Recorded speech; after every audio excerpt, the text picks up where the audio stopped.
Avez-vous déjà eu l'impression qu'une partie entière de votre vie appartenait presque à un autre monde? Comme si vous aviez été une personne différente autrefois, avec d'autres repères, d'autres règles et une autre manière de vivre. Et qu'en avançant, vous essayez encore de relier toutes ces versions de vous-même. Certaines bascules dans une vie sont visibles immédiatement. Et puis, il y en a d'autres plus silencieuses. Des transformations lentes, profondes, qui changent peu à peu la manière d'habiter le monde, de se définir, de raconter son histoire. Bienvenue dans Dialogue intérieur, histoire vraie, chemin intérieur. Je m'appelle Elke Soufflier, je suis psychopraticienne certifiée en IFS, Internal Family System, et en TCC, thérapie cognitive et comportementale. Je reçois à Paris et en vidéoconférence. Dans cette saison, je vous propose des épisodes témoignages et des épisodes décryptage pour explorer ensemble les moments de bascule intérieure, les blessures, les effondrements, mais aussi les chemins de reconstruction. Aujourd'hui, vous allez entendre Aurore. Pendant 25 ans, elle a vécu dans une communauté religieuse. Dans cet épisode, elle raconte ce que représente une vie entièrement construite dans un cadre spirituel très fort. Puis ce moment où il faut peu à peu réapprendre le monde autrement. Il serait question d'identité, d'appartenance, de continuité intérieure, de liberté, mais aussi de cette étrange sensation d'avoir à reconstruire un récit de soi après une grande rupture de vie. Je vous laisse maintenant avec Aurore. Aurore, merci d'être là. Merci Elke de m'accueillir. Avant d'entrer dans ton histoire, qui es-tu aujourd'hui? Aujourd'hui, je suis une femme de 52 ans. Heu, J'exerce comme thérapeute IFS. J'exerce aussi, dans l'accompagnement psychospirituel. J'anime des ateliers, heu et ça me donne vraiment beaucoup de joie. Mon travail me donne beaucoup de joie. Et je suis aussi une femme qui se réinsère dans dans la vie civile, heu, parce que ça fait 3 ans que voilà, que je suis sortie de monastère, après y avoir passé, plus de 25 ans. Donc c'est tout un défi pour moi voilà, de de réapprendre à vivre d'une certaine manière, hein, parce que je suis rentrée au monastère avant l'ère d'internet. Ah oui, J'avais pas de carte bancaire, enfin, on se rend pas vraiment compte du fossé là, de ce qui peut se passer dans la société pendant 25 ans. Mais, ouais. c'est voilà. Donc revenons justement en arrière, avant que tu sois rentrée dans cette, vie, différente. Qui étais-tu au moment où tu as choisi d'entrer en communauté? J'étais une jeune femme au début de la vingtaine, après mes années universitaires, en Suisse. J'ai étudié les sciences sociales à l'université de Lausanne en Suisse. Je suis partie, faire de l'aide humanitaire avec une association, catholique auprès d'enfants dans la rue, d'enfants dans les hôpitaux, les orphelinats, et je suis partie pendant 18 mois en Roumanie avec, 4 autres filles qui étaient toutes françaises, et on a vraiment vécu, insérées dans un quartier très, très pauvre, au contact, de ces enfants, de leurs familles, et c'est durant mon séjour là-bas que j'ai vraiment senti l'appel, qu'il fallait que, voilà, que je donne toute ma vie à Dieu. Et mais avant ça, j'étais une jeune fille, comme toutes les autres, j'ai envie de dire. J'aimais sortir, j'aimais danser, j'aimais boire des verres, j'aimais aller randonner en montagne, j'étais une jeune fille bien vivante. Bien vivante, hein. Et c'est quoi en fait, qu'est-ce qui t'a appelée? Qu'est-ce qui m'a appelée? Hem j'ai envie de dire à la fois une petite voix intérieure, mais qui a eu un écho aussi à l'extérieur. Voilà, je c'est un peu mystérieux à expliquer ça. C'est comme, en fait, quand on tombe amoureux, hein. On sait pas tellement comment ça se passe, pourquoi lui, pourquoi elle, enfin, part, ça tombe. J'ai eu un peu cette impression-là de je me posais la question: «Est-ce que le Seigneur m'appelle à le suivre ou pas? Est-ce que» et à un moment donné, si je me souviens très bien, c'était la nuit de Noël, 1994, où là, je la réponse a été comme un coup de foudre, très clair, très net, paf, et je savais que le reste de ma vie, ben, elle allait être donnée à Ah, Dieu, donnée, bonnet. ouais. Mmh. Qu'est-ce que tu cherchais à l'époque? À l'époque, je cherchais à être heureuse, hein. Je cherchais à ouais, j'avais une quête de bonheur, et il y a des choses qui ne me satisfaisaient pas vraiment. Enfin, il y a certaines soirées entre copains, copines qui me remplissaient pas vraiment. Enfin, j'avais soif de plénitude, j'avais soif d'absolu, voilà, j'étais en quête, en fait, de de de plus grand, de plus de plus haut, j'avais l'impression que mon cœur était immense, enfin, qu'il était fait pour des espaces immenses, en fait. Ah, ouais, c'est beau, ouais, c'est touchant. Mmh. Et qu'est-ce que cet engagement, représentait pour toi? L'engagement d'entrer au monastère? Mmh. Et ben, j'ai envie de dire, c'est un peu comme un mariage. Enfin, c'est un engagement qui, pour moi, a été un engagement pour toute une vie. C'était ouais, c'est là que j'allais vivre, ma fécondité. C'est là que et et j'étais heureuse. Enfin, je suis rentrée, j'étais vraiment heureuse et je suis restée heureuse pendant de très, très longues années. Heu, les 15 premières années, ont été très, très belles. J'ai eu la chance de j'ai vécu un peu en France, ensuite j'ai vécu au Canada, donc découvrir de nouvelles cultures, c'était magnifique. Ouais, magnifique, c'est sûr, je le sens aussi dans ton énergie, comment tu le expliques, qu'est-ce que ces années t'ont apporté, en fait?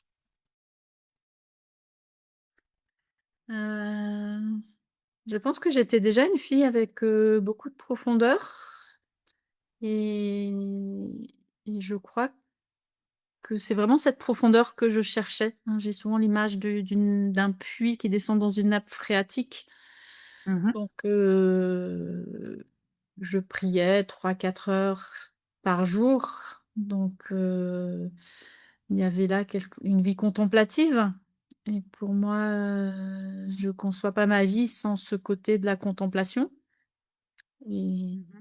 et je même maintenant que je suis plus au monastère, je crois que je l'ai gardé, un Ah. côté, un aspect contemplatif, donc et puis ce qui était important pour moi aussi, c'était de choisir une communauté qui était quand même insérée dans le monde, que je travaillais à mi-temps et pour moi, voilà,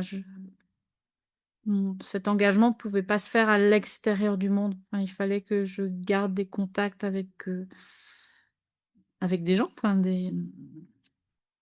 il y avait aussi tout ce côté de témoignage, enfin j'avais envie de crier ma foi, crier mon bonheur au monde entier. Il y avait quelque chose de peut-être un peu exalté, vu d'un certain côté. Heu, mais pour moi, c'était un trop plein qui avait que j'avais envie de le montrer à tout le monde. De ouais, comme Et qu'est-ce que tu as appris sur toi? oh, beaucoup, beaucoup, beaucoup de choses. Enfin, je me suis c'est un vrai chemin de connaissance de soi, c'est un vrai chemin de connaissance des autres, c'est un vrai chemin de connaissance de des modes relationnels. Ce que j'ai appris de moi, j'ai appris, j'ai envie de dire, ma blessure, enfin, mmh, mes blessures d'attachement, mes manières de me relationner, heu, mes manières de aujourd'hui avec le recul, je dirais la manière de survivre, enfin, la manière de j'ai eu la chance d'avoir des postes, enfin des postes à responsabilité, donc ouais, j'ai vraiment découvert, que j'étais capable de chanter, que j'aimais chanter, un moment de enfin, pendant de longues années, j'étais comptable, donc je jonglais avec les chiffres, j'ai aussi été maîtresse de formation, donc il s'agit de préparer enfin, de former les jeunes sœurs qui rentraient, heu et j'ai surtout, eu cette grande chance, ce grand bonheur à un moment donné, j'ai demandé à recevoir une formation à l'écoute active, justement pour accompagner les jeunes sœurs et j'étais au Québec à ce moment-là et cette formation en 4 ans à l'écoute active avec des outils psychologiques, des outils spirituels, des outils symboliques, donc a été ch une vraie découverte. Découverte et approfondissement de qui j'étais, de mes qualités, de mes limites, enfin de ouais, et aussi de en communauté, on n'a pas choisi les gens avec qui on vit, donc c'est aussi toute une belle école de comment vivre avec des personnes qu'on n'a pas choisies, comment comment négocier, comment faire avec, comment transcender, comment Ouais. Et qu'est-ce qui était beau dans ce parcours? ce qui était beau, j'ai envie de dire, c'était la gratuité. La gratuité, toutes ces longues heures de prière, toutes ces longues heures où je priais la Bible, enfin, il y avait quelque chose, de gratuit, d'offert pour le monde entier et ça faisait vraiment sens dans ma vie. Ah Si oui. je suis, rentrée au monastère, c'était pas pour fuir quelque chose. Au contraire, c'était pour, être dans le monde, mais d'une autre manière et comme je sais pas, offrir tout ça, à Dieu, enfin élever le monde à Dieu, et ça a été ma raison de vivre. Et puis il y a aussi eu des belles amitiés, hein, bien sûr, Ah oui. sœurs, il y a eu la joie de chanter, de le chant avait eu beaucoup de place dans ma vie. Enfin, le saint Augustin dit, «Chanter, c'est prier 2 fois» Mmh. et et c'est vrai que de chanter me donnait vraiment, beaucoup, beaucoup de bonheur, heu et aussi, bah, mon travail, enfin j'ai toujours eu quand je travaillais à l'extérieur du monastère, heu, un emploi, relationnel et parce que moi je suis quelqu'un de profondément relationnel et donc d'être au contact avec les gens, c'était ma joie. Enfin, ma prière se nourrissait de ces rencontres aussi Mmh mh. Mmh. et ouais, leur vie D'acc enfin je ouais, ouais,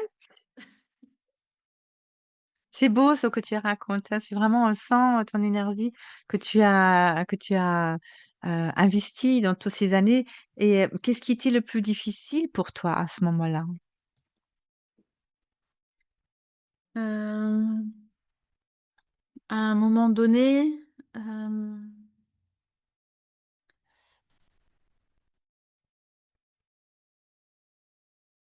En fait, ma sortie, j'ai envie de dire, elle s'est faite en 8-10 ans, donc c'est pas un événement brut comme ça qui est arrivé, hein. Ouais, c'est pas forcément le moment de basculement, c'est vraiment aussi dans toutes ces années, qu'est-ce qui était le difficile dans ces années-là? Parce que tu as très bien, expliqué ce qui était beau, ce qui Oui. t'a nourri, mais qu'est-ce qui était difficile? Bah, quand tout allait bien, je trouvais qu'il y avait rien de forcément difficile. Ah! Heu, Intéressant. ouais, enfin, ça faisait sens. Enfin, peut-être les choses qui auraient pu être difficiles, pour moi, elles avaient un sens, tu vois? D'accord. Ça m'a jamais posé problème de pas être mariée, de pas avoir d'enfant. Enfin, ça faisait vraiment partie pour moi de du don de moi-même. Mmh mh. Ou tout au début, ce qui est un peu difficile, c'est, bah, les changements d'habitude, enfin les au niveau alimentaire, mais bon, tout ça on s'y fait vite, hein. Oui. Mmh. Ce qui pouvait être dur parfois, c'est certaines solitudes. Enfin, je suis une fille qui aime vraiment la solitude, puis il y a une vraie belle solitude, hein, dans la prière, mais il y avait aussi une solitude relationnelle. Heu, Parfois, bah, j'habitais avec d'autres femmes et j'avais l'impression, d'être juste en mode colocation, enfin où il y avait parfois peu de partage, peu de soutien, peu de quand on pouvait traverser des moments difficiles. J'ai perdu mes 2 grands-mères en l'espace de 3 semaines, j'étais au Québec. Heu, j'ai demandé si je pouvais rentrer, en famille, ça m'avait pas été accordé et ça j'avais trouvé dur et j'ai pas vraiment trouvé de soutien à ce moment-là, enfin, de sœurs qui m'ont fait parler de ma grand-mère ou enfin qui s'intéressaient à moi dans ce vécu-là. Mmh mh. Heu, voilà, ça a peut-être été la chose qui pour moi a été la plus difficile dans les années où ça allait bien, on va dire. OK. Merci, hein. Et si tu devrais décrire ces années, comme un paysage, ce serait quoi? Les belles années, on va dire? Ces années, que tu as, passées, ces 25 ans de communauté, Ah, les 25 ans. Heu,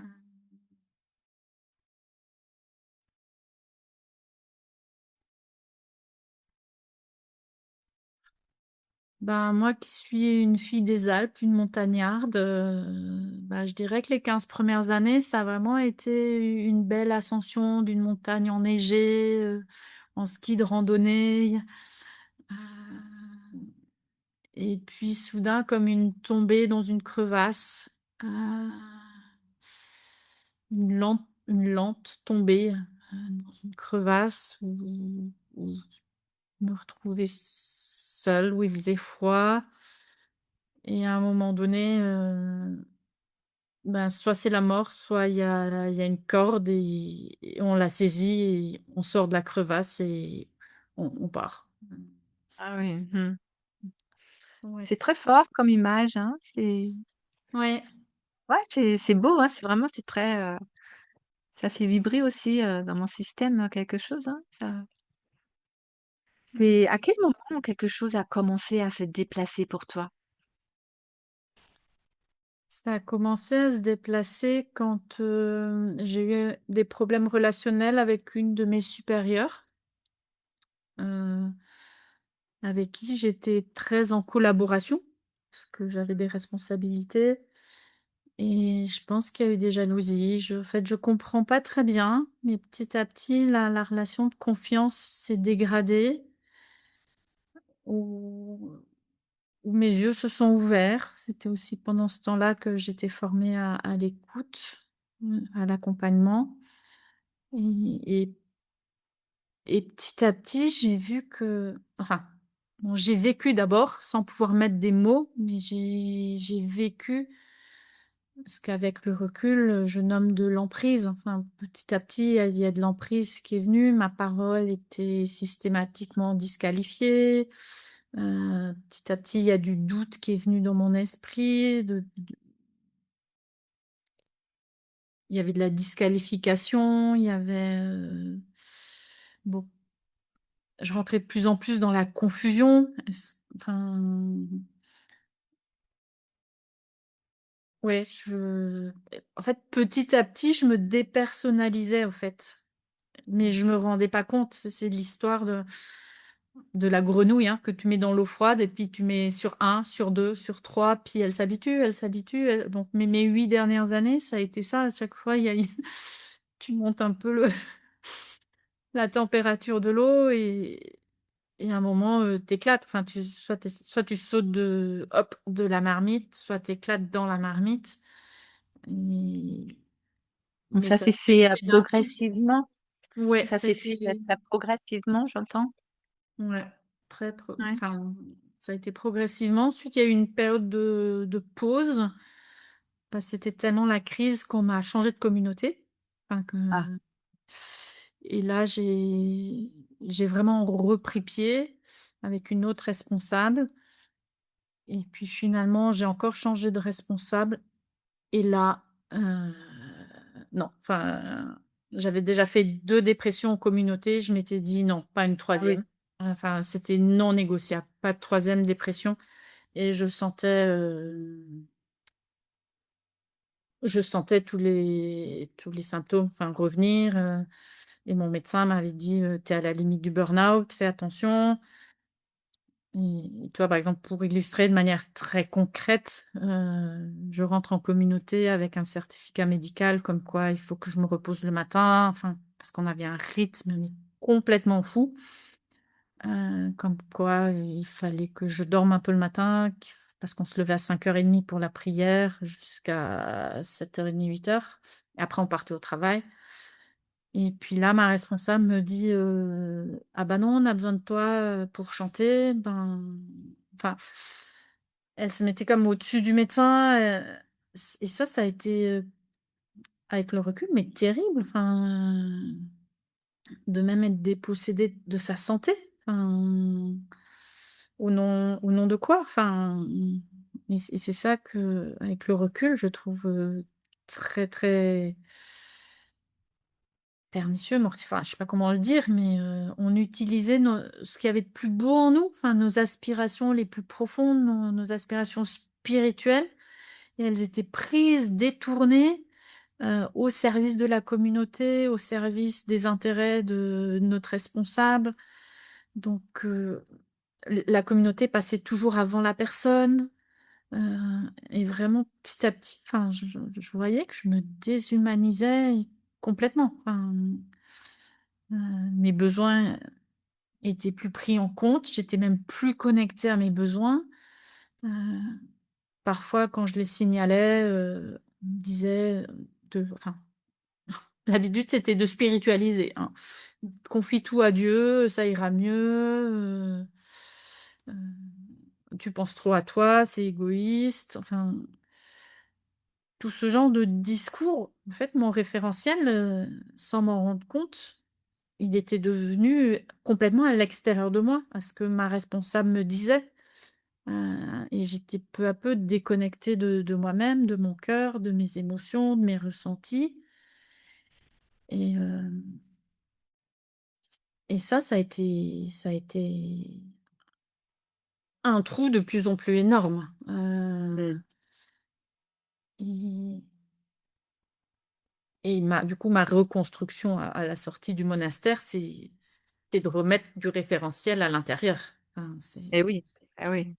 Y a-t-il eu un moment précis de rupture? il y en a eu plusieurs, il y a plusieurs petites gouttes, hein, qui ont fait que le vase déborde. C'est un jour, j'avais demandé une permission. Nous, on devait demander la permission pour tout. J'avais demandé la permission de mon jour de repos, d'aller me promener, de sortir un peu de la ville pour prendre l'air et puis, ça m'avait pas été accordé. Heu, des choses insignifiantes, enfin, mais où,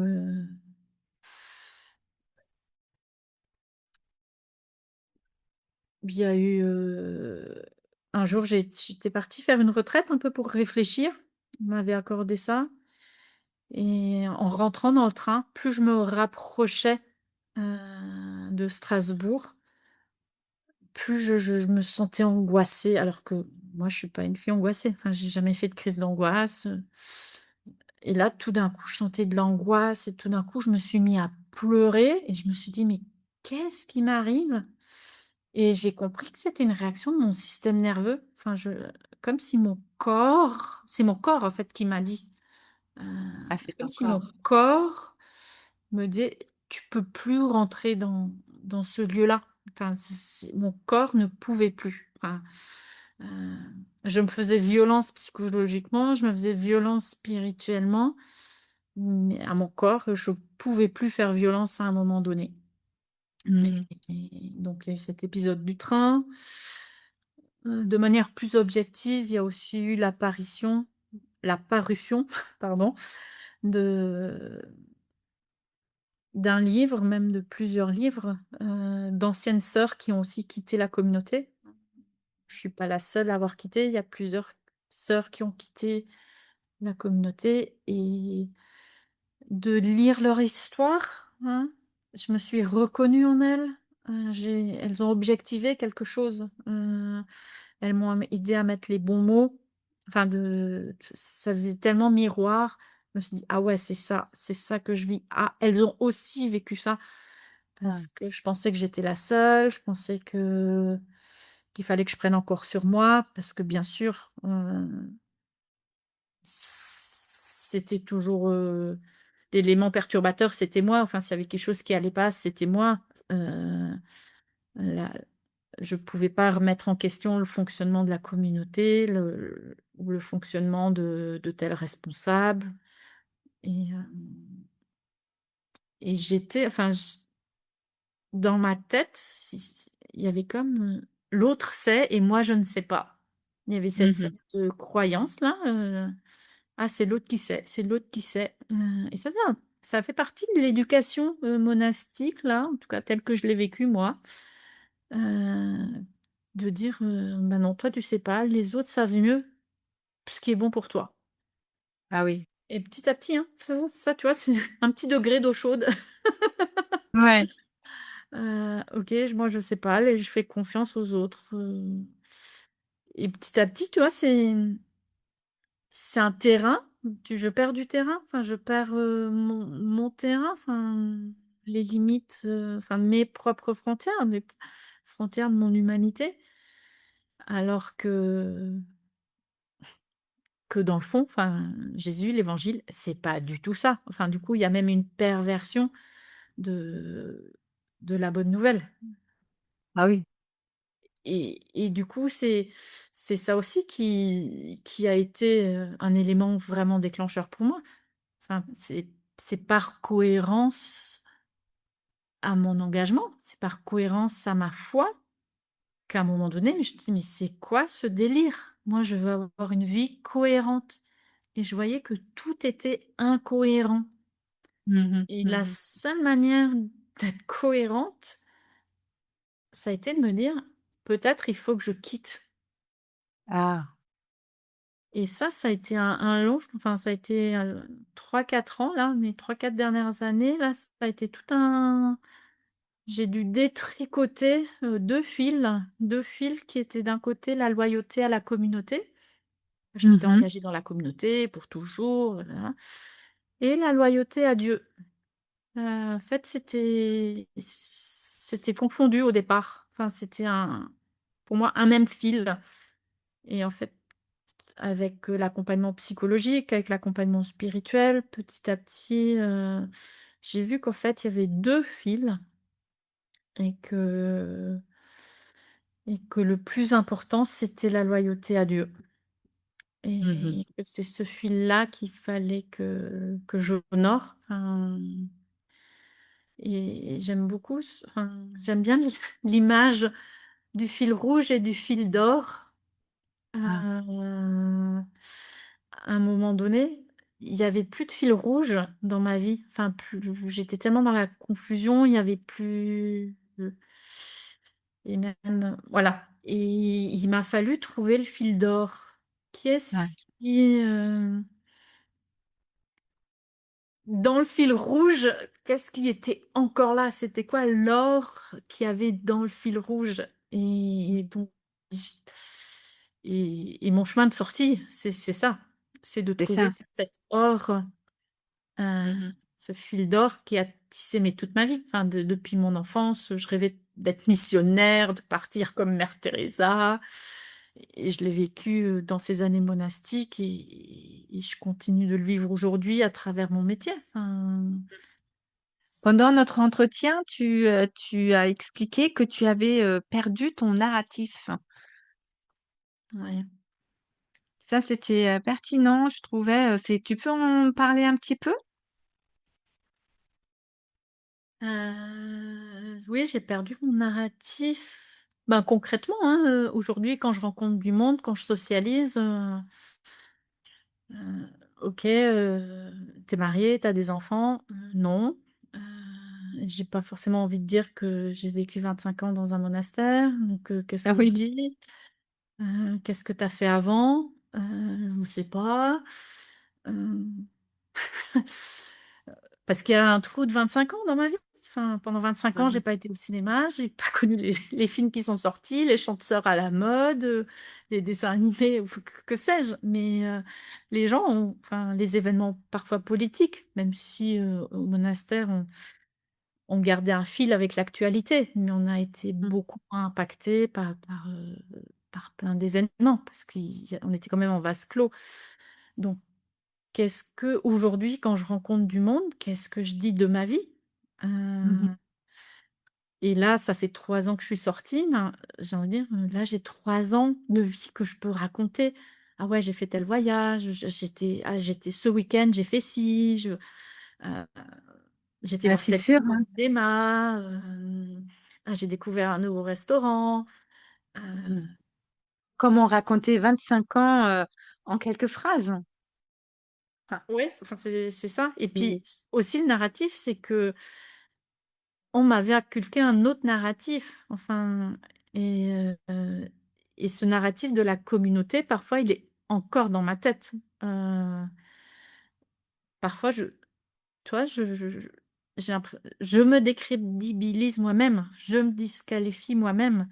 Il y a comme une culpabilité de parfois d'être sortie, de pas avoir été fidèle parce que, hein, on m'a bien fait sentir que je manquais de fidélité en sortant du monastère, enfin, ou ah oui.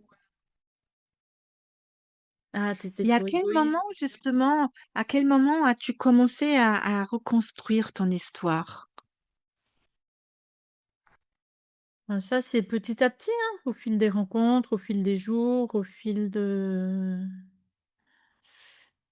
tout à l'heure, je te disais que mon référentiel, il était à l'extérieur, et petit à petit, il est à l'intérieur.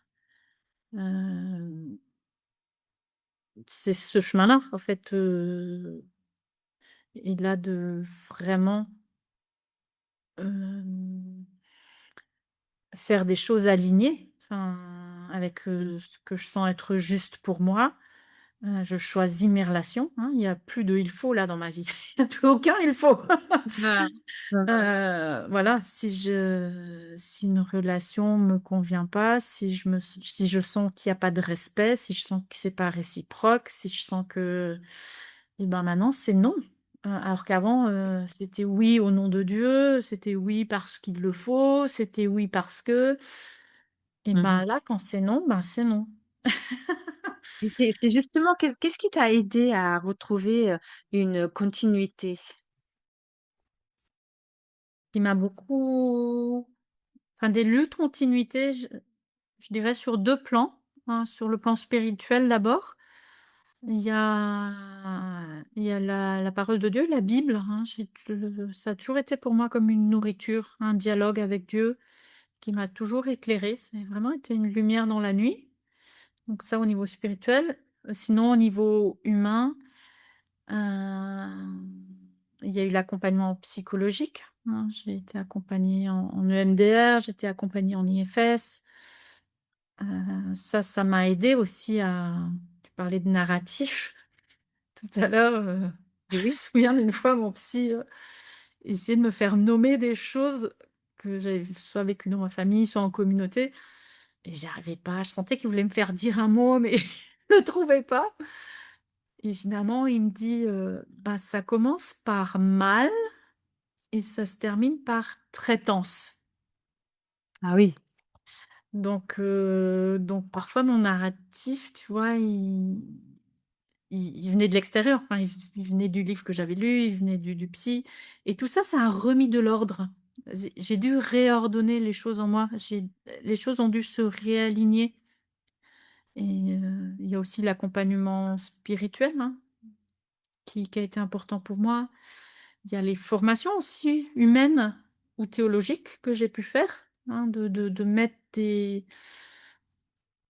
je pense que c'est important de nourrir son intelligence, justement quand il y a des déviances ou j'ai beaucoup été en autodidacte, hein, parce que j'étais au monastère, donc j'avais juste accès à des bibliothèques. Donc on va dans les bibliothèques et puis on prend ce qu'il y a sur l'énéagramme, sur, l'emprise, sur plein de sujets, sur, le triangle de Karpman, sur, sur plein de sujets, l'air de rien, et ça m'a permis ça a été des appuis. Ça m'a permis de mettre des mots, ça permis de sortir d'un univers pour, petit à petit me créer un autre univers et Et puis oui, c'est aussi de ça et l'amitié. qu'est-ce qui de la métier et qu'est-ce qui fait partie encore,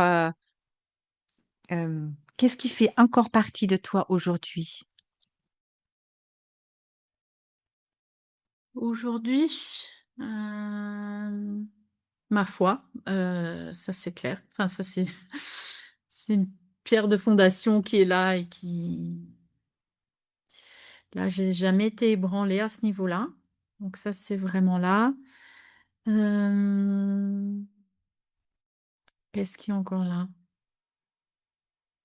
Je je sens à nouveau, heu, la vie la vie. Heu, l'eau, elle est de nouveau là dans le puits et je peux la tirer du puits avec un seau. Enfin, je m'entends à nouveau rire parfois et ça fait tellement de bien. Hem, qu'est-ce qui est encore je c'est dur à dire là, pourtant je enfin, ce qui est encore là, waouh, oui, bien sûr, c'est mon nom Aurore parce que Aurore, c'était mon prénom de religieuse, mon nom de Et oui. religieuse et j'ai choisi de le garder Mmh. parce que mes 25 ans, c'était pas une erreur pour moi. Enfin, c'était vraiment, mon prénom marque cette continuité-là et comme une vocation, hein. L'aurore, quand il réfléchit bien, c'est au bout de la nuit, il y a une lumière, hein et c'est une petite lumière, c'est pas le soleil au plein midi, et donc et comme thérapeute IFS, tu vois? Comme thérapeute, enfin dans l'accompagnement des personnes, heu, je suis témoin de leur nuit, je suis avec eux dans leur nuit, mais en moi, il y a une espérance qui est chevillée au corps. Enfin, les lueurs de l'aurore, moi j'y crois. Enfin, enfin, je crois autant en l'homme que je crois en Dieu. Et ça, c'est lié à mon parcours, bien Mmh mh. sûr.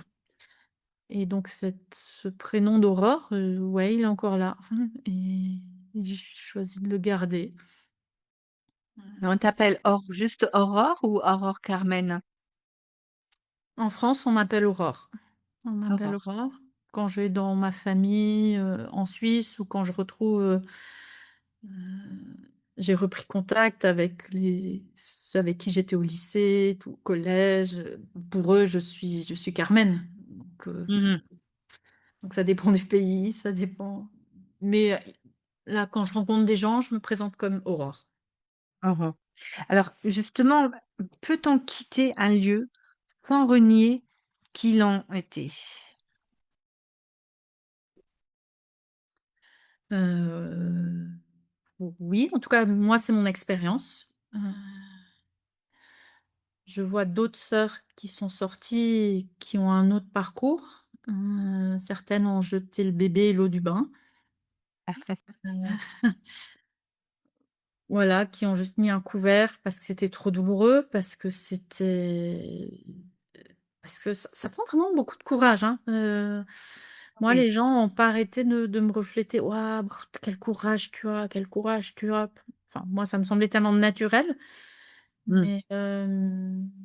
mais c'est vrai que ça prend du courage de faire ce pas-là à 50 ans, de redémarrer Oui, une oui. vie à zéro.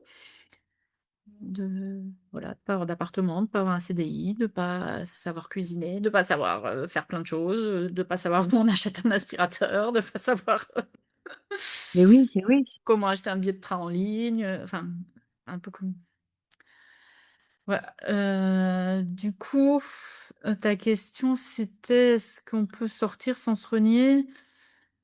Heu, ah, il y a des choses qu'on laisse et qu'il faut laisser. Heu, oui, il y a des choses qu'il faut laisser et il y a des choses, qu'il faut réinventer. Là, il me Mmh. vient, spontanément, l'image de dans saint Matthieu, dans l'évangile, dans Matthieu, il y a une parabole qui dit: «Le royaume des cieux est semblable à un filet qui ramasse toutes sortes de choses et qu'on le ramasse, sur le rivage et là, il faut faire du tri, hein. Ce qui est bon, on le garde et ce qui est pas bon, on le jette, voilà, on le jette». Une sorte pour moi, là, ma sortie, c'est ça. Enfin, dans mon processus de sortie, c'est: «OK, qu'est-ce que je garde?» parce qu'il y a des belles choses et qu'est-ce qui est mais mortifère et qu'est-ce que je veux plus du tout? Enfin, il y a des choses, non. Heu, mais dans ce non, c'est pas moi dans mon essence. C'est des non à des dysfonctionnements de l'institution, c'est des non à des dysfonctionnements relationnels, heu et moi, j'en veux pas à ma communauté, j'en veux pas aux responsables que j'ai eus. Enfin, heu, il y a pas de colère à cet endroit-là. Il Justement, y a que des colères, dirais-tu à ailleurs peut-être, mais pas à cet endroit-là. ah oui, ouais, c'est intéressant. Mais que dirais-tu à quelqu'un qui hésite à quitter un cadre structurant?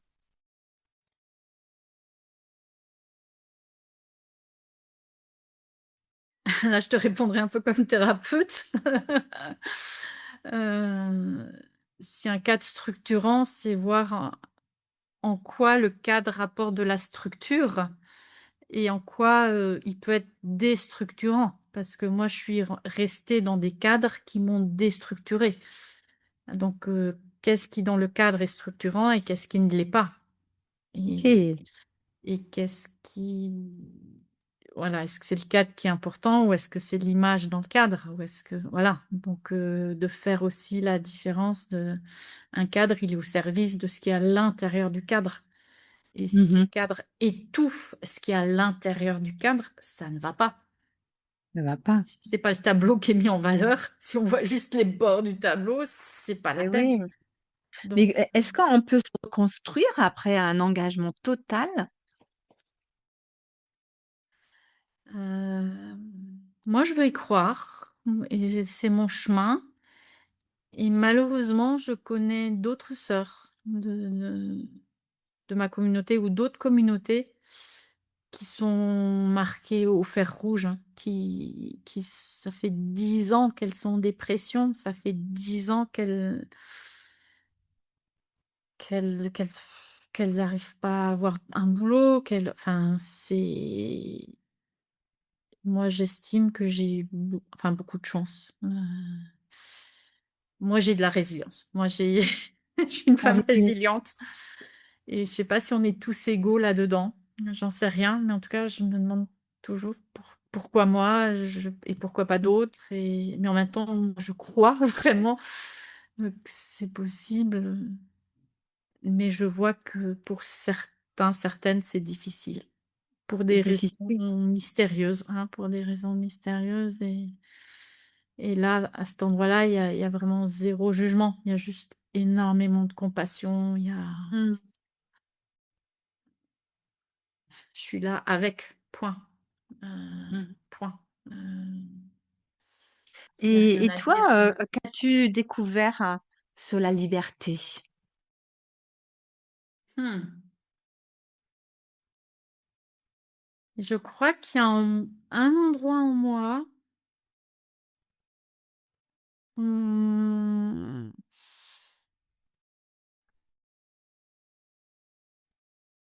dans mon cœur très profond qui a pas été atteint, qui a pas été touché et c'est un endroit de liberté. Heu, Moi, j'ai pas été cassée jusque-là et Mmh. il y a une sœur un jour, enfin, quand je suis sortie, elle m'a dit, «Ne perds jamais ta liberté». Elle me voyait déjà à l'intérieur du monastère comme une femme libre, alors que moi, je me voyais complètement soumise. Enfin, je pense qu'il y a des parts de moi qui se soumettaient énormément, mais il y avait aussi des parts rebelles sans doute et cette liberté, elle est tellement précieuse et j'ai envie de reconquérir ma liberté. Enfin, je l'ai, mais elle est encore à reconquérir. Tout à l'heure, je te parlais de territoires qui, petit à petit, ont été grappillés par la communauté. Aujourd'hui, en me réappropriant ma liberté, je reprends du territoire. Mon territoire, enfin, qui je suis et je veux Mmh. utiliser ma liberté à ça et ça me permet aussi de mieux respecter la liberté des autres, paradoxalement, Et heu oui, et de vraiment, moi j'aspire à vivre des relations libres, à tous les domaines, spirituellement, amicalement, vraiment de de personne à personne, en fait. Parce que i en communauté, parfois j'étais l'objet, hein, j'étais plus sujet de ma vie. Donc pour moi, la liberté, c'est redevenir sujet. mmh C'est mh, Et j'ai envie d'avoir des relations avec d'autres sujets, enfin d'autres et personnes. oui. Heu, Et et si, Aurore, si la femme que tu es aujourd'hui pouvait rencontrer celle qui entre en communauté il y a 25 ans, qu'est-ce que tu lui dirais? On arrive vers la fin justement et pour que ce soit un peu la conclusion également. mmh. C'est difficile. Heu, je pense je lui dirais: «Vas-y, vas-y, ton idéal il est beau, enfin ouais, enfin suis ton étoile, suis ton ouais vas-y». Heu et aussi,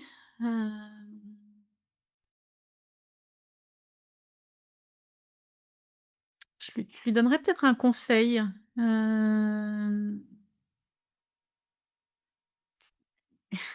ce conseil ce serait garde qui tu es. Enfin garde, ta liberté de penser, garde ta liberté, d'aimer, garde ta liberté de ouais, tu le droit enfin, d'être toi. Tu as le droit d'être toi en relation. Voilà, ça c'est le conseil, a posteriori que je lui donnerais. Mmh. Heu, parce que sinon c'est pas de la relation. Mmh. Mmh mh. Enfin, c'est pas authentique comme relation. Tu as le droit d'être pleinement toi, et d'être pleinement au service des autres et pleinement au service du tout autre. Que c'est pas, 0 100 hein, c'est j'existe à 100, l'autre existe à 100, Dieu existe à 100 et c'est dans cette énergie-là, je dirais: «Vas-y, mais vas-y et reste toi-même». Ouais, c'est une très belle conclusion, hein.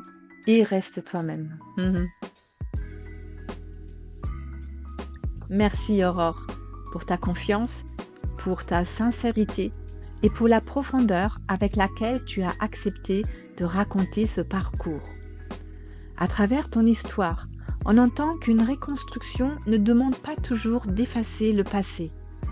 Parfois, elle commence quand on peut reconnaître ce qui a été vécu Gardez ce qui a construit et laissez doucement ce qui ne peut plus nous guider. Je crois aussi que beaucoup de personnes se reconnaîtront dans ce que tu racontes. Pas forcément parce qu'elles ont vécu la même histoire, mais parce qu'elles savent ce que cela fait de quitter une ancienne version de soi, sans savoir encore complètement qui l'on devient ensuite. La semaine prochaine, je vous proposerai un nouvel épisode de décryptage autour de l'histoire de Chantal. Nous explorons ce qui peut se passer lorsqu'une personne a passé des années à se couper de ses émotions pour survivre, jusqu'au moment où le corps, lui aussi, finit par parler. Il sera question de trauma, d'hypersensibilité, de dépression, de silence intérieur, mais aussi de ce moment où certaines personnes commencent enfin à se donner le droit d'être elles-mêmes. Merci d'avoir écouté Dialogue intérieur, histoire vraie, chemin intérieur.